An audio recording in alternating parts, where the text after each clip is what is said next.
Tarik nafas dalam-dalam. Sekarang, coba bayangkan, mengapa sebagian orang berhasil keluar dari kemiskinan, meraih impian mereka, dan memiliki akses melimpah ke sumber daya, sementara tetangga mereka dengan kerja keras yang sama terperangkap dalam lingkaran kesulitan yang tak berujung. Seringkali kita hanya melihat permukaan, modal, keterampilan, atau lokasi geografis. Namun, ada kotak tersembunyi yang menentukan segalanya. Kotak hitam ini bukanlah kelangkaan sumber daya, melainkan kekuatan tak terlihat dari aturan, organisasi, dan politik yang membentuk kehidupan sehari-hari. Inilah yang kita sebut pranata, organisasi, dan proses kebijakan. Dokumen yang kita bedah ini, bab 4 dari seri penghidupan berkelanjutan dan pembangunan pedesaan, membawa kita melampaui kerangka ekonomi sederhana. Ini adalah panggilan untuk memahami bahwa politik dan kekuasaan adalah inti dari setiap strategi penghidupan. Siapa yang menentukan aturan main, siapa pemain yang berkuasa, dan bagaimana proses kebijakan yang kacau dan tumpang tindih justru menjadi medan pertempuran paling menentukan bagi nasib jutaan orang di pedesaan. Bersiaplah untuk membongkar fondasi yang menopang ketidakadilan akses. 2. Pengantar, mediasi akses dan hasil penghidupan. Bab ini mengajukan argumen yang sangat penting dan sering terabaikan dalam analisis kerangka kerja penghidupan. Peran pranata atau institusi, organisasi, dan kebijakan dalam memediasi akses atas berbagai sumber daya dan menentukan peluang serta hambatan bagi strategi penghidupan yang berbeda. Faktanya, proses-proses ini berdampak besar pada apa yang dapat dilakukan oleh masyarakat dan pada akhirnya menentukan hasil-hasil penghidupan mereka. Jadi, jika kita ingin memahami mengapa sebuah program pembangunan berhasil atau gagal, kita tidak bisa hanya melihat pada kelimpahan sumber daya atau keterampilan individu. Kita harus menelusuri bagaimana aturan main ditetapkan, siapa yang menegakkannya, dan keputusan politik apa yang melandasinya. Bab ini membagi pembahasannya menjadi 3 fokus utama: pranata dan organisasi, memahami akses dan eksklusi, dan proses-proses kebijakan. Keseluruhan analisis dirangkum dengan penekanan ulang mengenai pentingnya politik dalam mempengaruhi setiap aspek strategi dan hasil penghidupan. 3. Pranata dan organisasi, aturan main dan pemainnya. Bagaimana kita mendefinisikan pranata dan organisasi? Douglas North 1999 yang dikutip dalam dokumen ini memberikan pemisahan yang sederhana namun bermanfaat. Pranata adalah aturan main, sementara organisasi adalah pemainnya. A. Formalitas dan pluralisme hukum. Konsep ini menjadi jelas dalam konteks pedesaan. Misalnya, pranata seperti aturan pewarisan, pernikahan, atau sistem penguasaan lahan lokal menentukan siapa yang memiliki akses atas tanah. Sementara itu, organisasi seperti gereja, perkauman, pemerintah lokal, atau lembaga pencatatan tanah nasional adalah latar organisasional tempat aturan ini diterapkan. Namun, realitasnya jauh lebih kompleks. Tumpang tindih aturan. Terdapat berlapis-lapis aturan, sebagian formal atau tertulis dalam undang-undang, dan sebagian informal atau kebiasaan atau praktek lokal yang dipengaruhi oleh beragam organisasi yang tumpang tindih. Tidak ada hubungan yang selalu rapi antara aturan dan pemain. Sifat sosial dan politik. Pranata dan organisasi tidak netral. Mereka melekat secara sosial dan terwujud dalam konteks budaya, sosial, dan politik tertentu. Akses atas tanah, misalnya, bisa diperoleh secara formal melalui program pemerintah, seperti reforma pertanahan yang menguntungkan kelompok tertentu, seperti perempuan atau imigran, tetapi pada saat yang sama, tanah bisa diperoleh melalui pewarisan informal yang diatur oleh pemimpin tradisional, yang mungkin hanya menguntungkan lelaki dari garis keturunan setempat. Hukum kebiasaan. Akses informal seringkali diatur oleh hukum kebiasaan, customary law, yang berkaitan dengan praktek, rutinitas, dan kebiasaan lokal. Aturan informal ini sangat cair dan terbuka bagi pertarungan kekuasaan di tingkat lokal. Kondisi di mana beragam pranata dan organisasi, baik formal maupun informal, sama-sama mengatur akses atas sumber daya disebut sebagai pluralisme hukum. Dalam konteks ini, masyarakat dapat memilih jalur yang paling menguntungkan atau mencoba beberapa jalur sekaligus. Proses ini dikenal sebagai pencarian forum atau forum shopping dan merupakan bagian penting dalam membentuk penghidupan. B. Kegagalan peranata buatan dan bricolage. Masalah besar muncul ketika sebuah peranata buatan dipaksakan ke suatu tempat tanpa mempertimbangkan kemajemukan dan pluralisme yang sudah ada. Banyak program pembangunan pedesaan dan pengelolaan sumber daya alam gagal karena membentuk asosiasi atau komite baru tanpa pemahaman yang efektif tentang pola penggunaan dan akses lokal serta peranata pendukungnya. Contoh kasus Usangu, Tanzania. Para pakar pembangunan mendiagnosis konflik sumber daya akibat kegagalan peranata tradisional, lalu memaksakan rencana tata guna lahan baru dan membentuk komisi-komisi baru. Rencana ini gagal total. Realitas bricolage, kegagalan terjadi karena faktor sosial dan politik, penyebab pertentangan tidak ditangani, dan norma serta praktek setempat tidak diakui. Alih-alih mengikuti rencana monolitik, tatanan baru dibangun melalui bricolage, sebuah kombinasi kompleks antar elemen yang disatukan perlahan melalui negosiasi yang terus-menerus beradaptasi dengan isu-isu baru dan dinamika kekuasaan setempat. Pendekatan bricolage ini yang lebih mirip tawar-menawar di pasar seringkali lebih berhasil dibandingkan rancangan peranata standar yang kaku. C. Relasi kuasa dan neopatrimonial. Pengetahuan rinci di tingkat lapangan tentang peranata dan organisasi, baik formal maupun informal, adalah mutlak penting. Namun, kompleksitas institusional di pedesaan menunjukkan bahwa menegosiasikan penghidupan membutuhkan banyak waktu, kerja, dan keterampilan. Pemain mirip negara, quasi state actor. Di banyak tempat, pemain utama bukan lagi hanya badan pemerintah, melainkan proyek, ornop, pengusaha, organisasi, gereja, dan elit tradisional setempat. Christian Lanz 2008 menyebutkan mereka memiliki kualitas mirip negara yang menegakkan aturan dan menyediakan jasa. Sistem neopatrimonial, relasi kuasa yang tumbang tindih di antara banyak pemain ini, mempengaruhi akses dan menghasilkan rangkaian aturan serta hubungan tanggung gugat yang seringkali tidak jelas. Meskipun membingungkan, tidak transparan, dan dipengaruhi oleh relasi patronase yang timpang, pendekatan paling baik mungkin adalah menerima realitas yang disebut sebagai sistem neopatrimonial. Mengabaikan kompleksitas ini dan bergantung pada sistem pelayanan negara yang buruk justru dapat berujung pada hasil yang lebih buruk. Dalam konteks akses atas tanah, dokumen ini berargumen bahwa bekerja dengan sistem alokasi dan penguasaan tanah tradisional untuk menguatkan jaminan penguasaan mungkin lebih efektif dibandingkan merancang sistem registrasi dan administrasi tanah berbiaya tinggi dari luar yang tampak lebih rapi namun miskin intrik politik. D.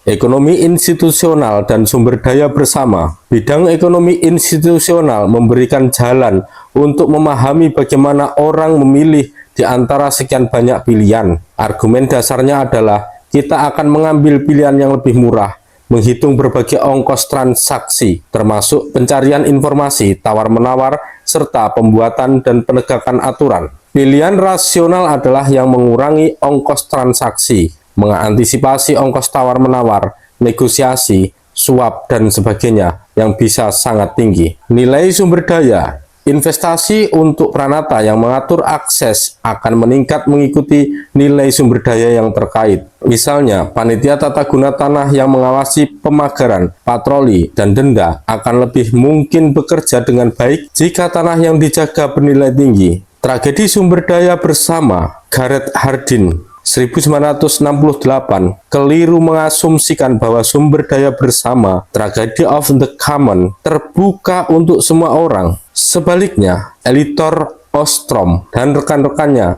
1990 menunjukkan bahwa pengolahan sumber daya bersama seringkali berjalan menurut aturan yang cukup ketat di bawah kendali organisasi yang mapan, walaupun informal. Ostrom mendefinisikan 8 prinsip untuk merancang Pranata bagi sumber daya bersama, di antaranya menentukan tapal batas kelompok secara jelas, menyelaraskan aturan penggunaan sumber daya dengan kebutuhan dan kondisi setempat, memastikan mereka yang terpapar efek aturan dapat terlibat dalam memodifikasi aturan tersebut, mengembangkan sistem pemantauan berbasis komunitas, menjalankan sanksi bertahap bagi pelanggar aturan, menyediakan mekanisme penyelesaian perselisihan yang mudah diakses dan berbiaya murah. Prinsip-prinsip ini bersifat mendasar untuk memahami bagaimana penghidupan berkelanjutan dapat dicapai dan harus berjalan dari skala lokal menuju tingkat global. Keterbatasan analisis ekonomi dan skala transnasional. Namun, bab ini juga mencatat bahwa prinsip-prinsip Ostrom adalah penyederhanaan yang mengabaikan sejumlah kerumitan yang melekat, termasuk negosiasi sosial dan politik. Prinsip-prinsip ini mengabaikan kerumitan negosiasi sosial dan politik di berbagai skala yang senantiasa terjadi. Keberagaman ekologi dan ketakpastian. Ketakpastian ekologis, penghidupan, dan pengetahuan secara keseluruhan berperan membentuk ulang Pranata. Penghidupan lintas ruang. Dalam dunia yang semakin global, penghidupan makin bersifat lintas ruang antara perkotaan dan pedesaan dan transnasional, lintas daerah dan negara. Pranata dan organisasi yang mempengaruhi penghidupan berskala transnasional tidak mudah ditelaah dalam kerangka kerja yang berwatak lokal. Pandangan sempit pada satu skala mengaburkan cara orang dan sumber daya bergerak antar tempat. Suatu proses yang membangun jalur penghidupan yang kian kompleks dalam konteks global yang saling terkait. Pada intinya, Pranata bukanlah suatu yang kaku, melainkan sesuatu yang senantiasa berkembang sebagai bagian dari proses sosial dan kultural. Meskipun memiliki sifat formal, Pranata sering merupakan tatanan hibrida, berbentuk dari aturan-aturan informal yang beragam, ambigu, dan terus-menerus dinegosiasikan. Praktek keseharian ini seringkali berlangsung dalam relasi-relasi sosial yang sangat timpang, yang justru direplikasi dan dikukuhkan lewat penataan-penataan institusional.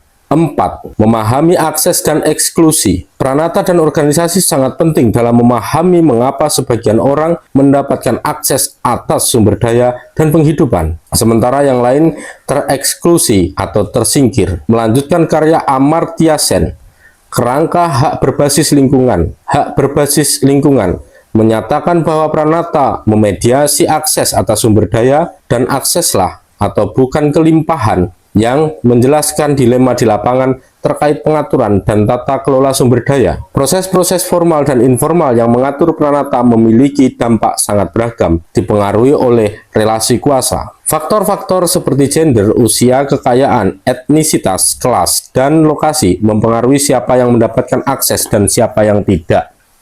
Teori akses. Ribot dan Peluso. Jess Ribot dan Nancy Peluso 2003 mengajukan teori akses yang melihat pemerolehan, pengendalian, dan tindakan mempertahankan akses dalam kaitannya dengan bandel kekuasaan yang jauh melampaui hak kepemilikan. Akses bisa dipengaruhi oleh berbagai mekanisme yang tumpang tindih, termasuk akses atas teknologi, modal, pasar, tenaga kerja, pengetahuan, otoritas, identitas, relasi sosial. B. Kuasa eksklusi. Kerangka kerja lain yang berguna dikembangkan oleh Derek Hall, Philip Hayes, dan Tania Lee 2011 yang menggarisbawahi beragam kuasa eksklusi. Mereka menekankan pertarungan, konflik, dan pengerahan kekuatan untuk menyingkirkan orang dari tanah dan sumber daya. Ini melengkapi pemahaman kita tentang penutupan akses dan akumulasi melalui perampasan. Mereka berpendapat bahwa ada 4 proses eksklusi yang saling terkait: aturan, pasar, pemaksaan,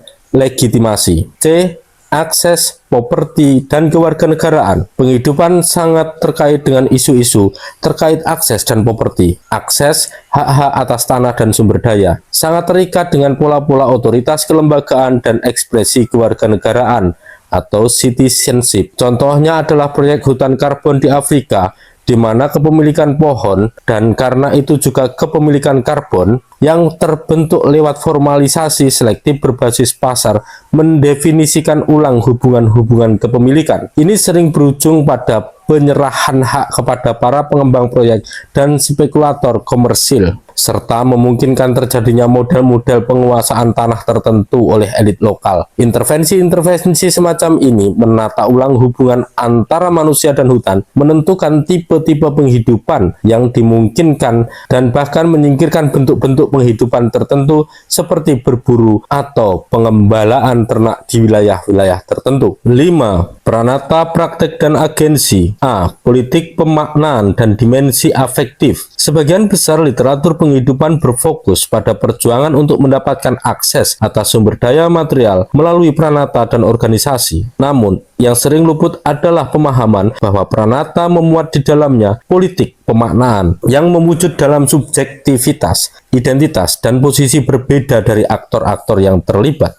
Pemaknaan kultural dan simbolis. Perjuangan atas tanah atau air tidak hanya terkait dengan sumber daya material, tetapi juga terkait dengan faktor-faktor lain yang tidak mudah terlihat, seperti sejarah, ingatan, dan makna-makna kultural. Air misalnya, bisa dikaitkan dengan dewa, nenek moyang, mitos, serta legenda. Dimensi afektif. Di luar dimensi kultural, ada dimensi personal dan emosional yang mempengaruhi pranata.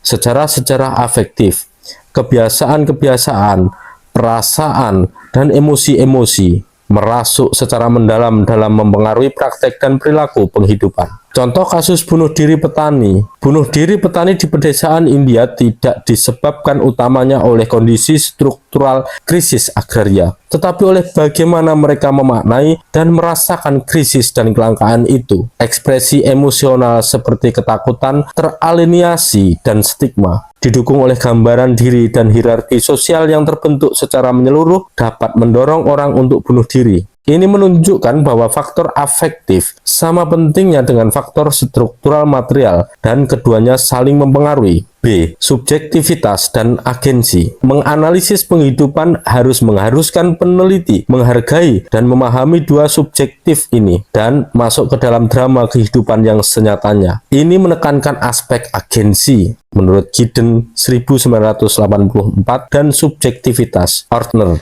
2005. Praktik sehari-hari. Dalam mencari penghidupan, orang merasa, berpikir, melakukan refleksi, mencari, serta melakukan pemaknaan. Praktek-praktek keseharian ini yang menjadi rutinitas dan norma sosial seperti habitus menurut Bourdieu 1977 menciptakan pranata sebagaimana pranata menciptakan praktik. Dengan perspektif ini, pranata bukanlah barang baku atau rancangan jadi, melainkan dibentuk dan dibentuk ulang secara dinamis oleh tindakan aktor lokal. Karena aktor-aktor strategis memiliki gagasan dan subjektivitas yang beragam, memotret praktek-praktek penghidupan dengan cara ini membuat kita paham bagaimana pranata terbentuk dan beroperasi. C. Perbedaan, pengakuan, dan aspirasi. Sama pentingnya dengan redistribusi materi, fokus pada pengakuan dan partisipasi sangat penting untuk mewujudkan politik yang lebih emansipatoris. Fraser dan Honneth 2003. Akses atas sumber daya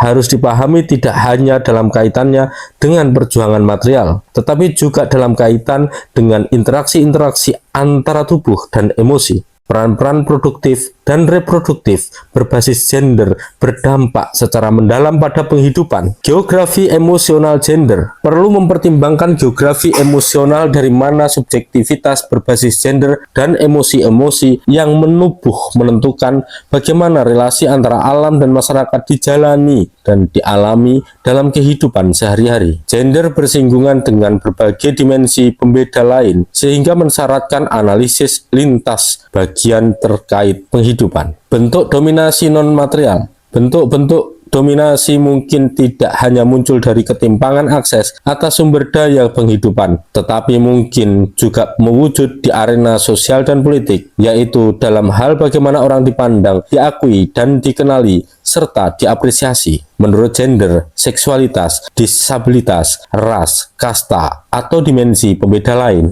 6. Proses-proses kebijakan. Seluruh dimensi pranata ini dipengaruhi oleh kebijakan. Dalam pembangunan, banyak pembicaraan tentang kebijakan, tetapi seringkali kurang pemahaman mendalam. Kebijakan adalah pernyataan-pernyataan resmi, aturan-aturan, dan undang-undang yang berkaitan dengan etikat pemerintah. A. Kebijakan sebagai campuran yang kusut. Pandangan linear yang menganggap kebijakan sebagai penetapan agenda, kajian, penetapan prioritas, sampai penerapan dan evaluasi secara berurutan terlalu menyederhanakan. Ewart Clay dan Bernard Schaeffer 1984 menyatakan kebijakan adalah campuran yang kusut antara tujuan dan kebetulan-kebetulan. Proses politik. Proses-proses kebijakan tidak berlangsung mulus, penuh perdebatan, dan terutama bersifat politis. Proses ini dipengaruhi oleh konteks, individu-individu, serta hasil dari negosiasi-negosiasi yang kompleks, lobi dan kepentingan. Banyak keputusan dibuat di warung kopi atau lewat diskusi informal. Kelompok-kelompok kepentingan melakukan lobi dan mempengaruhi, dan proses pelaksanaan kebijakan butuh diskresi, revisi, dan perubahan di sepanjang perjalanannya. B. Kerangka analisis kebijakan. Kerangka analisis sederhana yang diusulkan oleh Clay dan Scholes 2003 membantu memahami proses kebijakan ini. Kerangka ini memilah 4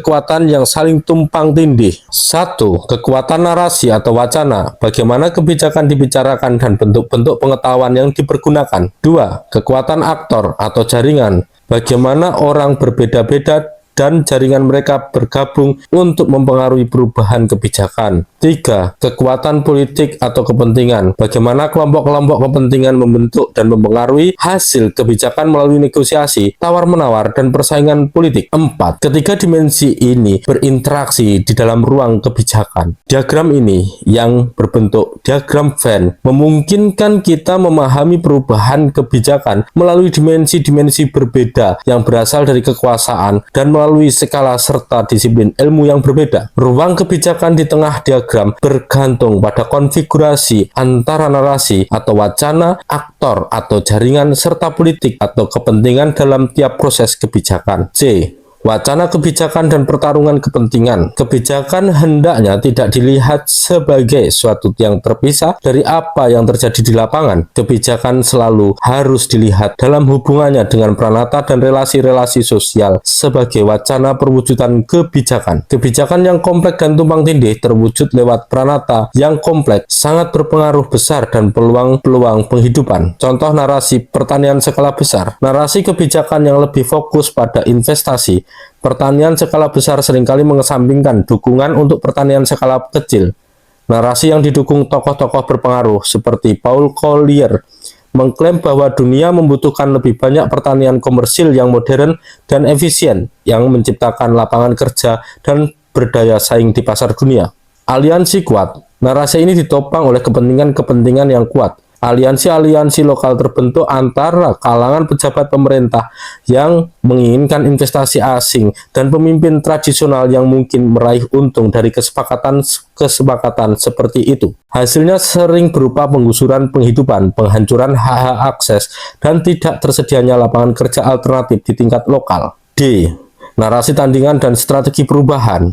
Tentu ada argumen tandingan yang kuat yang mendukung pertanian skala kecil, hak-hak rakyat lokal, dan kedaulatan pangan sering didukung argumen tentang efisiensi pertanian skala kecil atau kelebihan-kelebihan alternatif agroekologis. Namun, berjuang melawan koalisi kuat para investor dan elit sering dianggap naif dan populis. Strategi yang efektif adalah 1. Menemukan hal-hal yang sudah berjalan baik kapan dan di mana. 2. Menyusun narasi tandingan seputar peluang-peluang terbaik yang dimiliki oleh corak produksi skala kecil. 3. Mencari bagaimana peluang ini dapat didukung oleh investasi dari luar. Pendekatan ini, meskipun realistis dan pragmatis, rentan mengalami kooptasi dan pelemahan ketika dihadapkan kekuatan-kekuatan yang sangat dikdaya. 7. Penutup. Membongkar kotak hitam. Bab ini secara keseluruhan telah menunjukkan bahwa kotak hitam peranata, organisasi, dan kebijakan pantas untuk dibuka. Meskipun aspek-aspek ini menempati posisi sentral dalam kerangka kerja penghidupan yang diulas di bab 3, upaya untuk membukanya terlalu sering dilewatkan dan dijalankan secara pura-pura. Inti dari aspek institusional dan kebijakan dalam kerangka penghidupan adalah perhatian terhadap kekuasaan dan politik, serta relasi-relasi sosial dan politik yang menopang keduanya. Perhatian ini mencakup